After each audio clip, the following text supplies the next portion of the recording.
Salut! Découvrons l'analyse IA de la semaine. On parle interaction, commercialisation et nouveaux écosystèmes. Au programme, l'IA en temps réel de TML, la régie pub d'OpenAI et l'écosystème ouvert d'Apple. D'abord, Thinking Machines Lab lance des modèles bluffants, traitant l'info par minuscules tranches de 200 millisecondes. Une vitesse dingue, ça permet une perception continue, sans aucune pause, mêlant voix, vidéo et texte simultanément. Leur secret? Séparer l'interaction immédiate du raisonnement complexe, qui est géré en toute fluidité en arrière-plan. En pratique, c'est fou.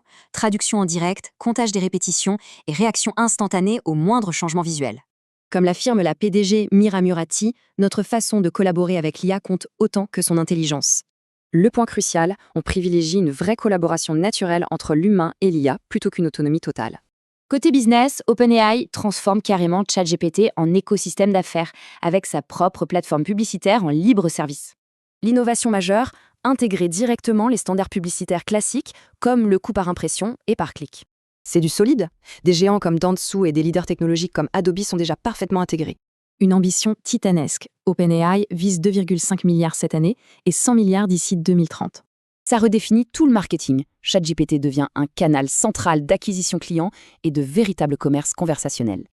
Enfin, Apple bouleverse sa stratégie historique. Il déploie une toute nouvelle vision de l'IA sur leur système.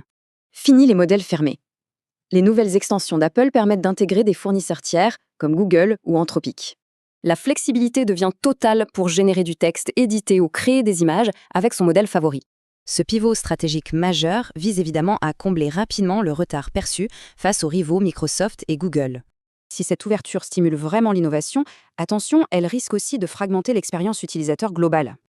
Alors, à l'avenir, le marché de l'IA va-t-il s'unifier de manière fluide ou se fragmenter de façon permanente ?